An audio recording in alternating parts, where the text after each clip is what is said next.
Olá a todos, vamos para a segunda parte do nosso exercício sobre a análise do contraventamento do plano da cobertura do nosso galpão.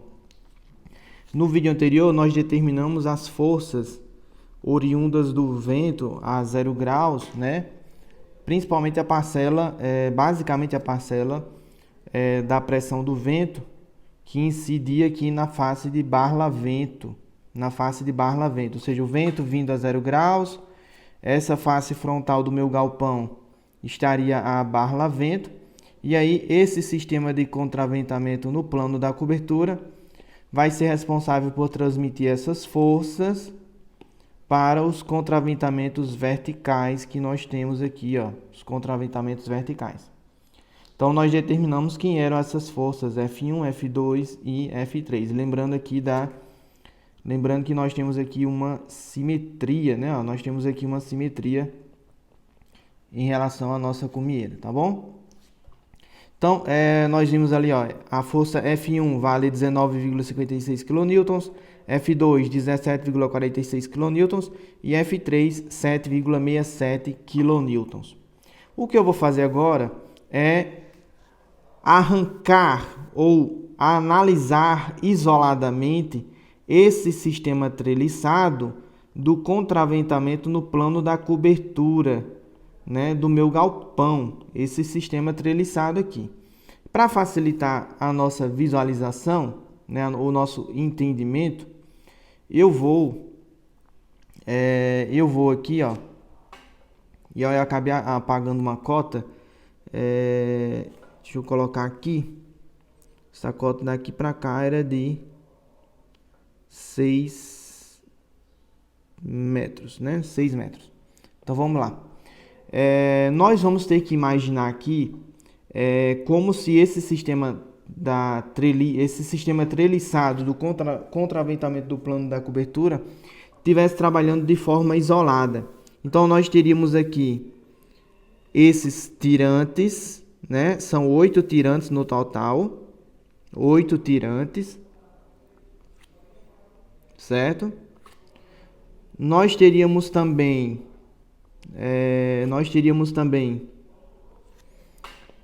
as nossas escoras, né? As escoras pertencentes ao plano da cobertura, que seriam essa terça, essas 2 terças da cumieira, essa terça aqui também, e as escoras de beiral, né? As escoras de beiral. E teríamos também os banzos superiores da treliça da cobertura em si, tá?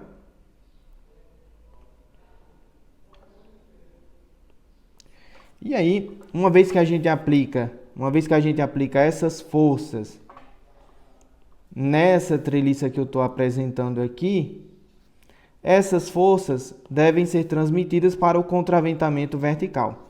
Então, para que a gente determine quem seriam essas forças no contraventamento vertical, eu poderia dizer que nesse pontinho aqui da minha treliça, do plano da cobertura, nós temos aqui um apoio do segundo gênero, e nesse outro ponto aqui nós teríamos um apoio do primeiro gênero. Ou seja, eu teria que analisar essa treliça aqui, né? Essa treliça que está aqui indicada, certo? Com esses apoios.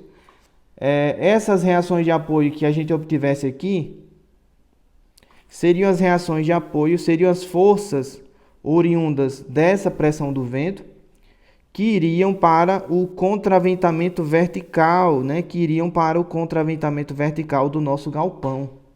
Certo? Contraventamento vertical do nosso galpão. Então, esse modelo, né, que vocês estão vendo aqui, gente, esse modelo que vocês estão vendo aqui, ele é um modelo bem didático para solução aqui dos esforços nos tirantes pertencentes ao plano da cobertura, tá? Vocês podem visualizar mais detalhes desse modelo de resolução lá no material do manual de galpões, tá? Manual de galpões da da CBCA, tá? CBCA.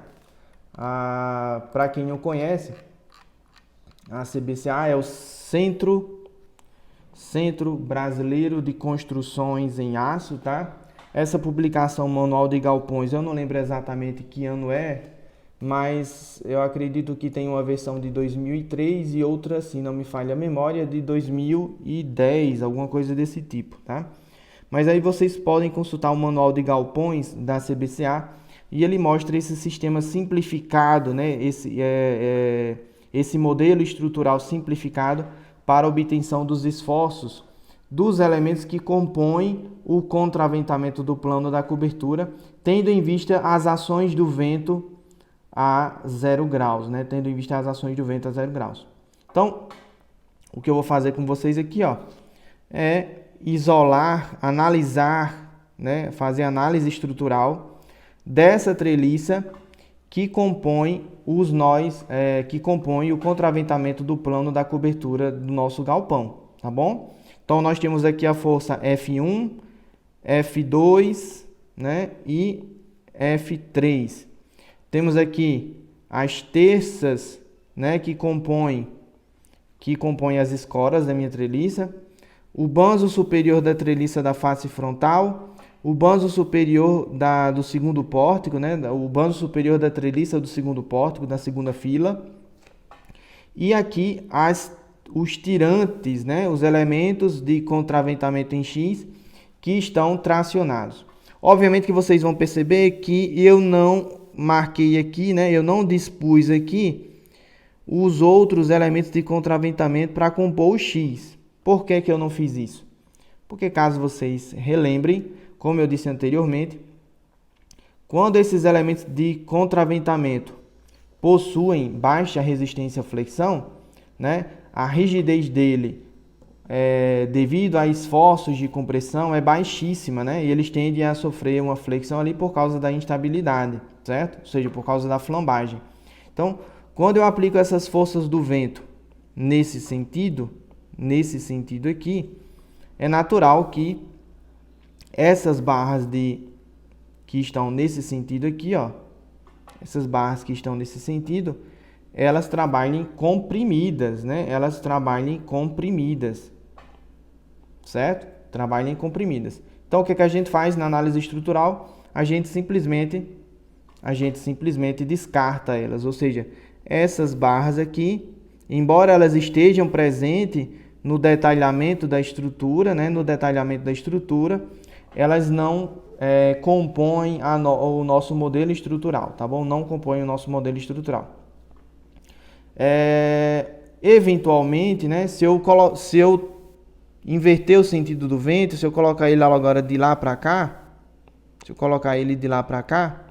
né, essas barrinhas que antes estavam comprimidas vão trabalhar tracionadas e as que estavam tracionadas vão ficar comprimidas, ou seja, haveria aqui uma inversão. Então, se eu colocasse as forças do vento agora nesse sentido aqui, né? Então eu teria que ter uma diagonal assim, ó. E essas que trabalhariam tracionadas. As distâncias entre terças, né? As distâncias entre terças no plano horizontal é a cada 7,5 metros, tá? Na projeção horizontal é a cada 7,5 metros, tá bom? Como vocês viram na resolução do vídeo anterior. A distância de um montante desse aqui, ó, de uma escora da cobertura até a outra, vai ser aproximadamente igual à distância entre pilares do tapamento frontal, ou seja, 7,5 metros, né? 7,5 metros, tá bom? Embora a cobertura esteja inclinada, nós temos ali uma inclinação de 10%, não há grande diferença entre a projeção inclinada, né, da cobertura, a distância na projeção inclinada entre terças e a projeção horizontal. A diferença é pequena. E lembrando que isso aqui é apenas um modelo teórico baseado em simplificações razoáveis, tá bom? Então eu prefiro trabalhar simplesmente com a projeção horizontal e ponto final, certo? A distância entre esse banzo da minha treliça e o outro banzo da treliça no plano da cobertura é de 6 metros, que é justamente, né, justamente a distância entre pórticos, tá, ó, 6 metros, tá bom? Então, eu quero obter os esforços nas diagonais que compõem o meu sistema treliçado, tá? Eu chamei aqui essa barrinha de barra A e essa outra barrinha aqui eu chamei de barrinha B, tá? Então, nós temos o tirante A e o tirante B. Essa barrinha é simétrica a essa, né? Ou seja, o esforço que eu tenho nessa barra de tração é igual ao esforço de tração que eu tenho nessa. O esforço de tração que eu tenho nessa barra é igual ao esforço de tração que eu tenho nessa barra, porque nós temos aqui, né? Nós temos aqui uma simetria. Então, basicamente, eu só preciso determinar quem é o esforço nessa barra e nessa barra. Então, para isso, nós vamos usar o método das seções. Então, eu vou fazer um corte na minha treliça nesse sentido e outro corte na minha treliça nessa seção aqui, que está indicada. Para que a gente possa fazer o equilíbrio dessas partes que vão ser cortadas e determinar os esforços nessas barras, eu preciso saber primeiramente quem são as reações de apoio desse sistema de contraventamento no plano da cobertura, ou seja, quem são essas reações que consequentemente irão, né, essas reações que irão para o sistema de contraventamento vertical, lembrando tanto nesse pórtico aqui, né, como nesse outro pórtico aqui, ó. Nesse outro pórtico aqui, tá bom? Então vamos lá. Eu tenho aqui pela simetria, né? Pela simetria, eu tenho que essa reação é igual a essa, né? Essa reação é igual a essa. Então eu posso simplesmente somar todas essas cargas e dividir por 2, certo? Então, ó, 7,67 vezes 2, 7,67 vezes 2, mais 17,46 vezes 2, mais 19,56, né? Tudo isso dividido por 2 vai dar 34,91 kN. Então, essa é a reação de apoio que nós temos na nossa treliça do contraventamento do plano da cobertura. E aí, vamos determinar então agora quem é o esforço na barra B. Lembrando que a barra B é esse tirante aqui, ó. Esse tirante que está aqui indicado. Seria, né, esse tirante aqui, ó. Esse tirante que está aqui indicado, certo? Essa aqui seria a barra B. Então, eu vou fazer um corte na minha treliça. Obviamente que as barras comprimidas, elas foram suprimidas da minha análise estrutural, né? Elas foram suprimidas. Então, nós temos apenas as barras tracionadas, tá? Ó. Então, essa aqui é a minha barra B, essa aqui é a minha barra A. Vou fazer esse corte, certo? Vou fazer esse corte. E aí, a minha treliça vai ficar dessa maneira aqui, ó. Tenho aqui esse corte. Eu vou ter um esforço no banzo superior, um esforço de tração, que não interessa para mim, não interessa quem é esse esforço aqui, a gente não precisa dele. E vou ter um esforço de compressão no banzo inferior do sistema de contraventamento, no plano horizontal.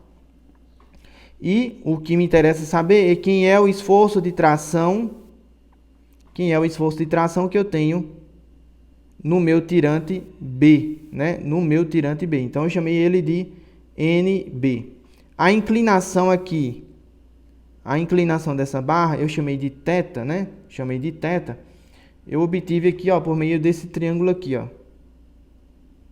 Esse triângulo aqui, ó. Então, lembrando que a tangente de θ é o cateto oposto, que é 6 metros, né? 6 metros, pelo cateto adjacente, que é 7,5 metros.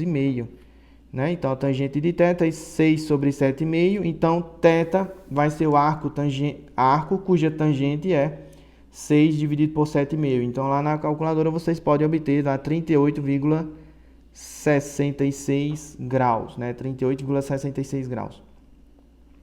A reação de apoio que eu tenho aqui já foi obtida, né? 34,91.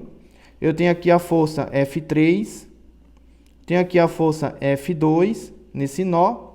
Se eu fizer agora o somatório das forças verticais nesse diagrama de corpo livre que eu tenho aqui, ó. Se eu fizer o somatório das forças verticais nesse diagrama de corpo livre que eu estou apresentando para vocês, a única incógnita que vai ficar em evidência vai ser o esforço de tração na barra B, no tirante B. Então, ó, a componente vertical de NB, né, a componente vertical que eu tenho desse esforço aqui é NB vezes seno de θ, né? Seno de θ. Então, NB vezes seno de θ, tá? Positivo, porque eu convencionei para cima positivo. Então, NB vezes seno de θ, mais 7,67 para cima positivo, mais 17,46 para cima positivo, né? Menos 34,91, né? Menos 34,91 para baixo, negativo. Tudo isso aqui tem que ser igual a zero, né? Para que a gente tenha aqui o equilíbrio do nosso diagrama, diagrama de corpo livre, né? Diagrama de corpo livre. Então, com isso aqui, vocês vão obter que o esforço no tirante B é de 15,66 kN, tá? Conforme eu tinha convencionado anteriormente. Eu convencionei que essa barrinha estava tracionada, né? Então, se eu encontrei o valor positivo, significa que efetivamente ela está tracionada, como eu tinha imaginado anteriormente. Caso eu descobrisse que essa barra está comprimida, nós teríamos aqui duas hipóteses. Ou a análise estrutural foi feita errada, né? A análise estrutural foi feita de forma errada, ou a gente não suprimiu a barra correta, né? A gente poderia ter suprimido a barra tracionada ao invés de a comprimida. Então, tomem cuidado com esse tipo de erro, pode acontecer. Vamos agora para a barra A, né? A barra A. Então, eu vou seccionar a minha treliça aqui, ó, tá? Tá aqui a seção. Vou analisar tudo que está à esquerda dessa seção, tudo que está à esquerda dela. Vou ter esse diagrama de corpo livre que está aqui indicado. Não está a reação de apoio, 34,91, a força F3 e o esforço de tração no tirante A, tá? Percebam que eu já estou indicando aqui, estou indicando previamente, né, convencionando que o esforço na barra A é de tração, tá? O esforço na barra A é de tração. Então, se eu fizer novamente somatório das forças verticais na direção Y igual a zero, para cima positivo, eu vou encontrar aqui NA vezes seno de θ, né, que é a componente vertical do esforço NA, NA vezes seno de θ, mais 7,67, menos 34,91, tudo isso aqui tem que ser igual a zero, né? Tem que ser igual a zero. Então, eu vou encontrar que NA, né, NA vale 43,60 kN. Esses esforços que vocês estão vendo aqui são os esforços de tração na barra A e B, né? Na barra A e B, devido aos valores característicos, né? Valores característicos da ação do vento. Quando a gente pensa em esforços de cálculo, né? Esforços de cálculo, a gente tem que pensar, basicamente aqui, se a gente for dimensionar essas barras para esse esforço de tração, a gente tem que majorar essas ações, né? Majorar esses esforços característicos. Como nessa minha combinação, né? Como no meu porte que eu estou analisando, nessa treliça que eu estou analisando, aliás, nessa treliça que eu estou analisando, eu só tenho uma ação, né? Eu só tenho uma ação, que é a ação do vento a 0 graus. Então, basta eu, na combinação de ações, né, para obter os esforços de cálculo, basta eu pegar o esforço característico que eu obtive e multiplicar ele por γF, ou seja, o fator de segurança das ações do vento, né? O fator de segurança das ações provenientes do vento. Então, lá na tabela que vocês consultaram na NBR 8800, né? Se eu salvo engano, a tabela 2, tá? Ou é a tabela 1, não lembro exatamente agora. O fator de segurança das ações do vento é igual a 1,4, tá? 1,4. Então, se eu pegar para a barra A, 43,60, que é o esforço com seu valor característico, e majorar, ou seja, ponderar ele pelo fator de segurança igual a 1,4, eu vou obter um esforço de cálculo, né? Um esforço de cálculo na barra A de 61,04 kN. Na barra B, né? Na barra B da mesma forma, lembrando que o esforço foi de 15,66 kN. Então, na barra B, o meu esforço de tração de cálculo é igual a 21,92 kN. 21,92. Por sua vez, a reação de apoio da minha treliça do contraventamento horizontal, né, a treliça do contraventamento da cobertura, a reação de apoio com seu valor de cálculo seria 1,4 vezes 34,91, tá? Essa reação que está aqui, ó, com seu valor característico, quando ela é majorada, ela vira aqui 48,87 kN. Então, esses valores aqui, ó, seriam os esforços de cálculo que a gente utilizaria para dimensionar essas barras, né, esses tirantes do contraventamento do plano da cobertura. Obviamente que na prática esse tirante é utilizado o mesmo perfil nele, como também o mesmo perfil no tirante B, tá? Eles vão ter aqui o mesmo perfil, tá? E aí, como a barra A possui o esforço de tração, então significaria que a gente teria que escolher um tirante, um perfil para compor os tirantes, com base na barra mais tracionada, com o maior esforço de tração possível, que seria 61,04 kN. Então, com base no esforço da barra A, né, com base no esforço da barra A, é que a gente dimensionaria quem seriam esses tirantes que a gente iria dispor aqui no contraventamento treliçado do plano da cobertura, certo? Peço que vocês, como exercício, determinem quem seriam os esforços de compressão nessas escoras aqui, ó, nessas escoras, ou seja, nas terças do plano da cobertura e nas escoras do beiral. Verifiquem quem são esses esforços de compressão, né? Com seus valores de cálculo, tá bom? A segunda parte do exercício pede que a gente faça um pré-dimensionamento, ou seja, que a gente estipule quem seriam essas barras que comporiam aqui, que comporiam esses tirantes, tá? Então, embora a gente já saiba aqui quem são os esforços de cálculo no meu tirante, nada foi dito sobre quem seriam esses perfis que seriam colocados aqui, né? Quem seriam esses perfis? Geralmente, quando a gente pensa nesses tirantes de contraventamento e cobertura, nós temos duas soluções possíveis. Primeiro, utilizar aqui cantoneiras de abas iguais, cantoneiras simples, ou utilizar barras circulares maciças, né? Barras circulares maciças, com diâmetros ali que variam em torno de 10 milímetros, né? Que é 3/8 de polegada, até mais ou menos 16 milímetros. Geralmente da ordem dessa bitola, né? Geralmente em torno disso. Mas vamos fazer aqui uma previsão, né? Uma previsão caso a gente utilizasse cantoneiras, tá? Caso a gente utilizasse cantoneiras. Então, lá na NBR 8800, quando a gente vai prever, quando a gente vai pré-dimensionar um elemento tracionado, que, por exemplo, compõe aqui o sistema treliçado do plano da cobertura, a norma impõe que a esbeltez dos nossos elementos tracionados não pode ser maior do que 300, tá? Caso contrário, se essa barra aqui receber algum tipo de ação perpendicular ao seu eixo, ela pode sofrer deformações permanentes e provocar um certo desconforto aos usuários. Então, a norma obriga que esses elementos tracionados tenham uma esbeltez menor do que 300. O que é o esbeltez?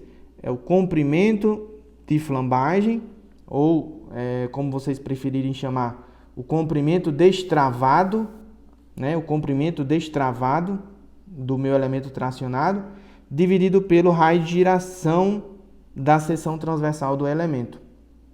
Tá? Então, por esse critério da norma,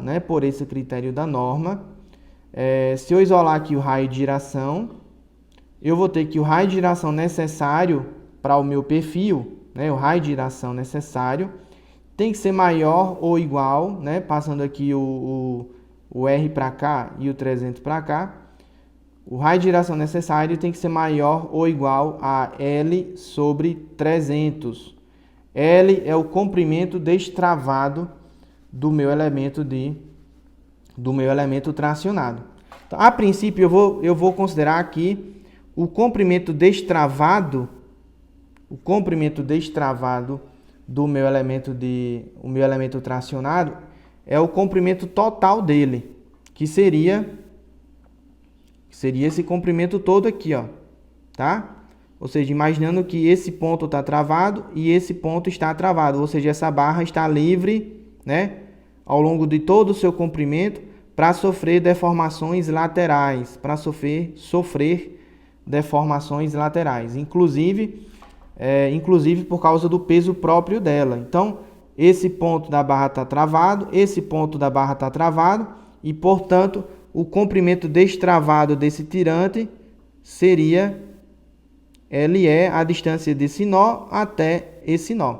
O que eu vou fazer então é utilizar aqui o teorema de Pitágoras, né? Eu tenho aqui esse triângulo retângulo, ó.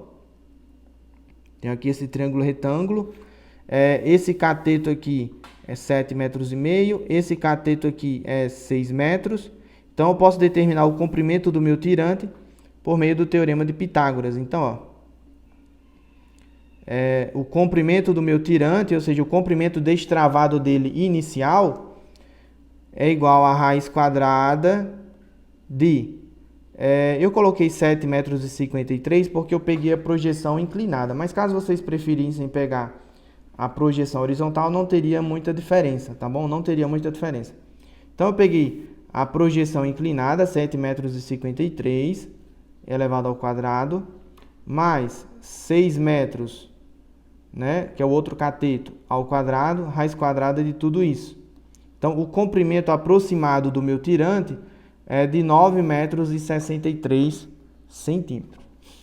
Na minha análise prévia, eu percebi que esse comprimento aqui, para um elemento tracionado, seria muito avantajado. Então, o que é que eu vou admitir com vocês? Eu vou admitir que esses elementos que eu vou colocar para compor os tirantes do plano da cobertura, eles vão ter travamentos em pontos intermediários. Quem são esses pontos intermediários, né? Eu vou fazer aqui uma pequena ilustração, ó. Mudar aqui a cor. Vou colocar lilás. Nós vamos ter aqui, ó, uma terça nesse ponto. Vamos ter uma terça aqui também, outra terça aqui, outra terça aqui. Essas terças que eu estou desenhando de cor lilás, elas não participam do sistema de contraventamento, não participam. Se eu pegar esse meu tirante, e travar ele na face inferior dessa terça, nesse ponto, e na face inferior dessa terça, nesse ponto aqui, eu consigo reduzir o comprimento destravado dessa minha terça. Então, vamos ver aqui, ó. Se eu travar esse ponto nessa terça, o ponto dessa barra, desse tirante aqui, ó. Se eu travar esse ponto nessa terça e esse ponto nessa terça, eu vou ter no total 4 pontos de travamento. 4 pontos de travamento. E aí, numa situação hipotética, o modo de instabilidade da minha barra do tirante seria dessa forma aqui, ó.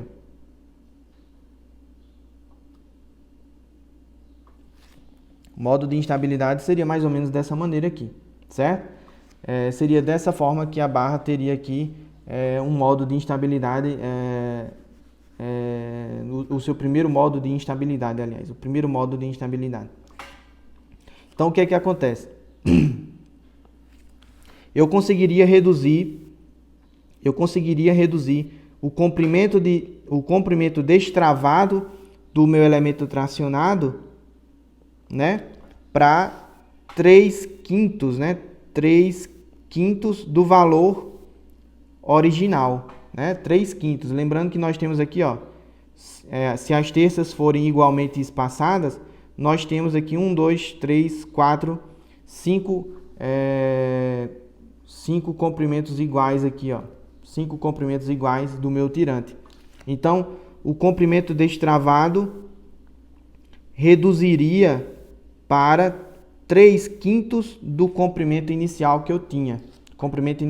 Ou seja, lá na montagem do galpão, eu tenho que solicitar que esse meu tirante seja travado nessas 2 terças.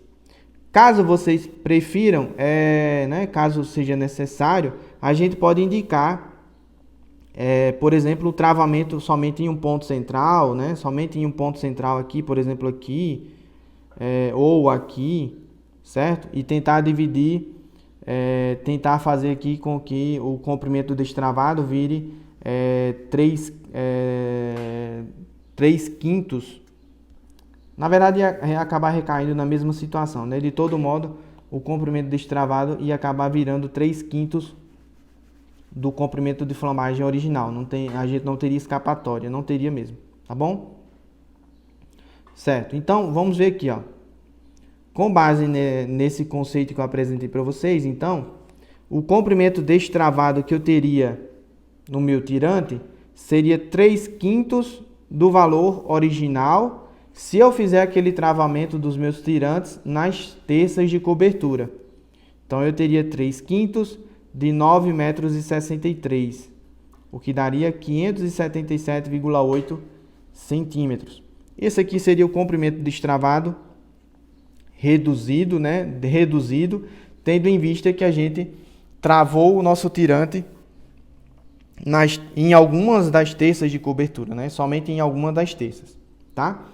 Portanto, pelo conceito que eu apresentei aqui, ó, nessa equação, o raio de giração necessário que eu preciso para o meu perfil seria o comprimento destravado reduzido, 577,8, dividido por 300, né? Dividido por 300. Isso aqui vai dar 1,93 centímetros. 1,93 centímetros.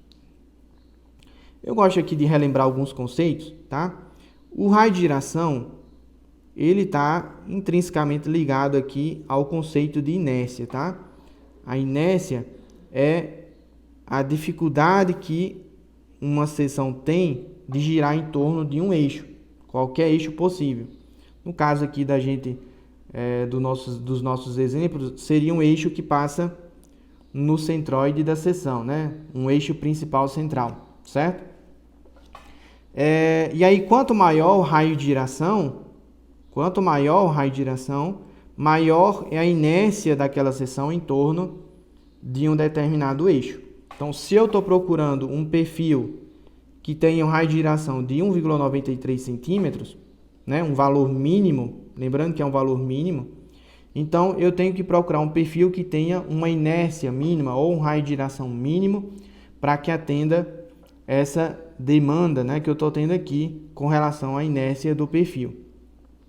Quando a gente pensa em perfis de cantoneira simples com abas iguais, né,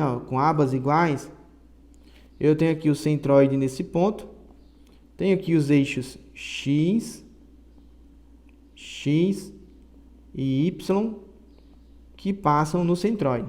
Só que esses eixos X e Y, apesar deles serem eixos centrais, ou seja, eixos que passam aqui no centroide da seção, eles não são os eixos principais centrais da seção, ou seja, eles não são os eixos em que as inércias da seção assumem seus valores máximos e mínimos. Quando a gente pensa aqui num perfil de abas iguais, eu tenho aqui esse eixo de simetria, que está aqui, ó. E aí, o eixo em que a inércia possui um valor mínimo, é esse aqui, perpendicular ao eixo que passa no centroide, que é o eixo de simetria, tá? Então, esse eixo Z aqui é o eixo em que é o eixo principal central, tá? Faltou essa palavrinha aqui. É o eixo principal central com menor inércia possível. Pela equação que a gente viu anteriormente, eu preciso de um perfil em que o raio de giração mínimo dele, né? O raio de giração mínimo dele seja de 1,93 centímetros. Então, se eu for aqui nos catálogos de cantoneiras, tá? Eu tenho aqui o eixo Z, ó. Eixo Z, que é o eixo em que a inércia é mínima, né? A inércia é mínima, ou seja, é um eixo principal central em que a inércia é mínima. Se eu procurar nessa coluna aqui, ó, nós temos os perfis, nomenclatura dos perfis, e nós temos aqui o raio de giração em torno do eixo Z. Inclusive, a gente chama aqui de RZ mínimo, ou seja, o raio de giração em torno do eixo Z, que coincide com o eixo em que a inércia é mínima na seção, tá? Em centímetros, tá? Em centímetros. Então, pelo que a gente viu anteriormente, eu preciso de um raio de giração mínimo de 1,93 centímetros. Consultando o catálogo, vamos aumentar um pouco aqui. O raio de giração em torno do eixo Z vai aumentando à medida que eu desço aqui o catálogo, ó, vai aumentando. Nós temos aqui esses blocos, né, ó, esses grupos de perfis. Dentro de um mesmo grupo, o peso do perfil aumenta, tá? O peso do perfil vai aumentando porque a espessura da chapa vai aumentando, né? Ó, a espessura da chapa vai aumentando. Então, portanto, o peso dentro de cada grupo vai aumentando. E, de maneira geral, o peso também, quando a gente pensa nos perfis como um todo aqui, no grupo como um todo, o peso dos perfis aumenta de cima para baixo. Então, eu tenho que procurar o perfil mais leve possível, até para evitar que o perfil sofra flexão, né? Uma vez que ele vai ser colocado lá na treliça, no plano da cobertura, se eu colocar um perfil pesado demais, o perfil pode acabar sofrendo algum tipo de flexão lá na cobertura e provocar um incômodo. Então, eu tenho que procurar o perfil mais leve possível, que atenda aquele raio de giração mínimo de 1,91 centímetros. Então, nessa coluna aqui, a gente vai ver que o primeiro perfil que atende essa demanda é esse aqui, ó. Ele tem um raio de giração mínimo de 2 centímetros, que seria o perfil L102, né? 102 por 102 milímetros, porque ele é de abas iguais, com uma espessura da chapa de 1/4 de polegada, ou seja, 6,4 milímetros. Ele pesa 9,85 quilos por metro, né? Quilos por metro, certo? Caso a gente continue descendo aqui, né? A gente vai encontrar perfis em que o raio de giração é maior do que o que a gente precisa, né? Por exemplo, esse aqui é bem próximo do que a gente precisa, só que o peso dele é de 19 quilos, né? Aproximadamente 19 quilos por metro. Então, não compensaria a gente adotar esse perfil, tendo em vista que o raio de giração dele é mais próximo do que o que a gente precisa, tendo em vista que o peso dele seria bem maior. Então, eu vou adotar aqui o perfil L102 por 102 por 6,4 milímetros, que pesa 9,85 quilos por metro, tá? 9,85 quilos por metro.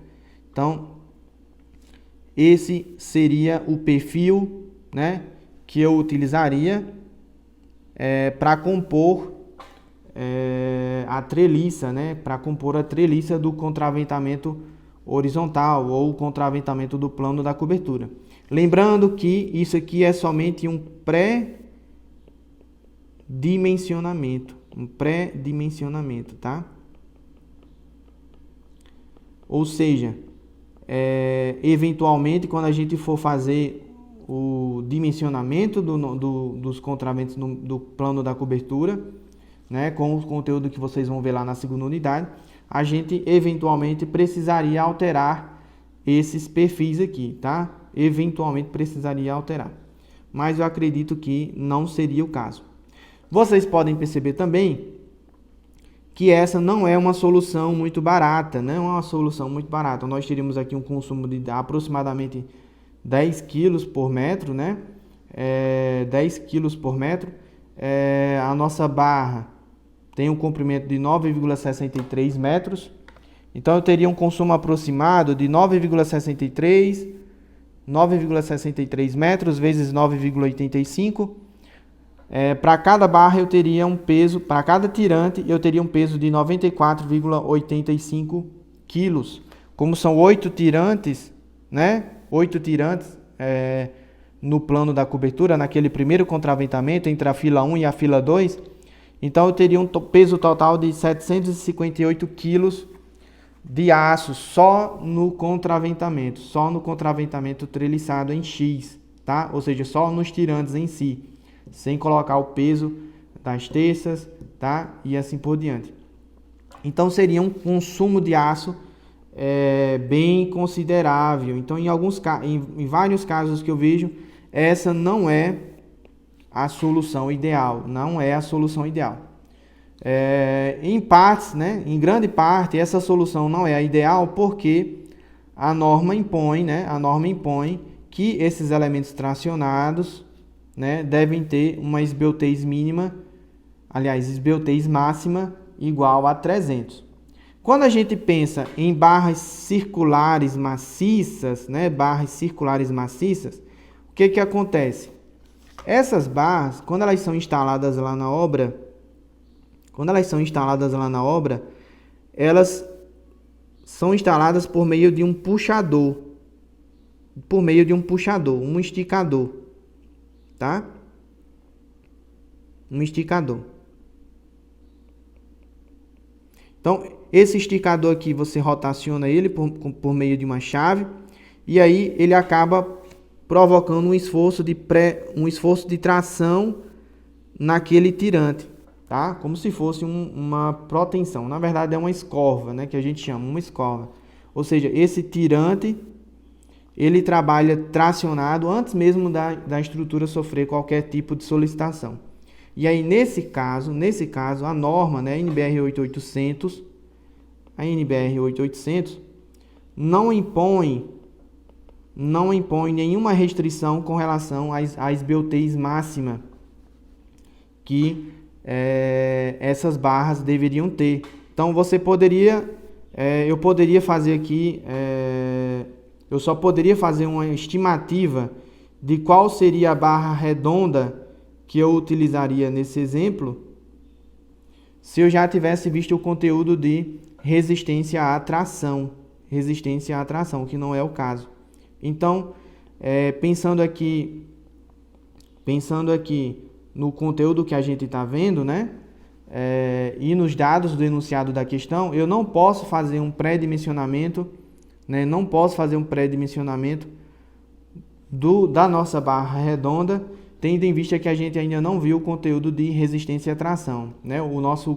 A gente se baseou aqui no pré-dimensionamento da cantoneira simples, com base no critério da esbeltez. Chegamos nesse perfil, vimos que ele é demasiadamente pesado, né? Ele teria um consumo de aço considerável e, portanto, a solução mais adequada seria o uso de barras redondas, né? Barras redondas, tendo em vista que elas teriam aqui um esforço de tração prévio, que esticaria esses tirantes, certo?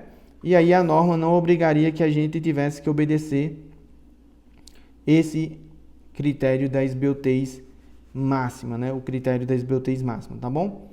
Então, espero que vocês tenham compreendido aqui o nosso exercício, tá bom?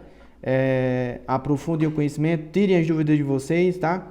E, mais importante, se cuidem. Abraço, fiquem com Deus.